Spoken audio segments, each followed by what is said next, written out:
Pithapuram MLA రాష్ట్ర ఉప ముఖ్యమంత్రి పవన్ కళ్యాణ్ చొరవతో గొల్లప్రోలు నగర పంచాయతీకి పారిశుద్ధ్యం మరింత మెరుగుపరిచేందుకు ప్రభుత్వం కృషి చేస్తోందని జనసేన పార్టీ పిఠాపురం నియోజకవర్గ incharge Mareddy Srinivas, incharge commissioner Nama Kanakarao తెలిపారు. గొల్లప్రోలు నగర పంచాయతీకి సమకూర్చిన పారిశుద్ధ్య వాహనాలను వారు ప్రారంభించారు. రాష్ట్ర 15వ ఆర్థిక సంఘం నిధులతో కొనుగోలు చేసిన 3 ట్రాక్టర్లను, చెత్త తొట్టెలను, 25 పుష్ కార్ట్లను మరెడ్డి శ్రీనివాస్, కమిషనర్ నామా కనకారావు చేతుల మీదుగా ప్రారంభించారు. ఈ సందర్భంగా వారు మీడియాతో మాట్లాడారు. మున్సిపాలిటీలో వారి సొంత నిధులతో సమకూర్చున్నటువంటి 3 ట్రాక్టర్లు, 3 ట్రైలర్లు, 25 నెంబర్ల పుష్ కార్ట్లు, కాంపాక్ట్ బిన్స్ ఒక్కొక్కటి 1200 లీటర్ల కెపాసిటీ గల 10 నెంబర్లు, అన్బ్రేకబుల్ డస్ట్బిన్స్ 100 నెంబర్లు, ఒక్కొక్కటి 65 లీటర్ల కెపాసిటీ. చాలా సంతోషం. స్థానిక సంస్థలు తమ సొంత నిధులతోటి కార్యక్రమాలు చేయడం అడుగుగా జరుగుతుంది. ఇది మన కమిషనర్ నేతృత్వంలో, కౌన్సిల్ నేతృత్వంలో వారు ఈ అమౌంట్ని ఇట్లా వినియోగించుకొని ఈ కార్యక్రమం చేయడం చాలా ఆనందకరం.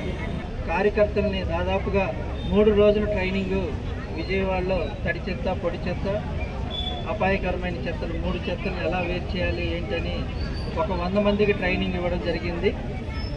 ఆ ట్రైనింగ్ని కార్యకర్తల్ని కూడా ప్రైవేట్గా రెడీ చేసుకోవడం, అలాగే సిబ్బందికి కూడా తదనుగుణంగా వరముట్లు కానీ ట్రైనింగ్ కానీ ఇవ్వడం జరిగింది. ఇప్పుడు మేము ప్రతి 300 ఇళ్ళకి ఒక పుష్ కార్టు, అదేవిధంగా ట్రాక్టర్కి వాణిజ్య సముదాయాలకి ట్రాక్టర్తో చెత్తలు కలెక్ట్ చేసుకునే విధంగా ప్రస్తుతం గొల్లప్రోలు పట్టణంలో చెత్తలు నిర్వహించకుండా పిఠాపురంకి తీసుకెళ్లడం జరుగుతుంది.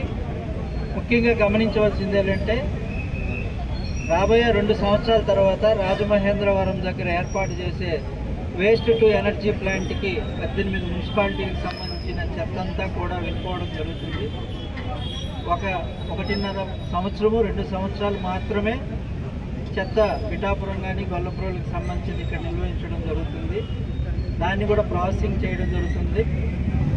2 సంవత్సరాల తర్వాత చెత్త అనేదే పూర్తిగా ఏర్పరచకుండా శుభ్రమైన వాతావరణంలో వార్డులు కానీ వీధులు కానీ ఉంచడం జరుగుతుంది. దానికి అనుగుణంగా యంత్రాంగం మొత్తం పనిచేస్తుందని మీ అందరికీ తెలియజేసుకుంటూ ప్రజలందరూ కూడా ఇంటింటికి వచ్చి పనివారికి సహకరించవలసిందిగా ప్రత్యేకంగా విజ్ఞప్తి చేస్తున్నారు.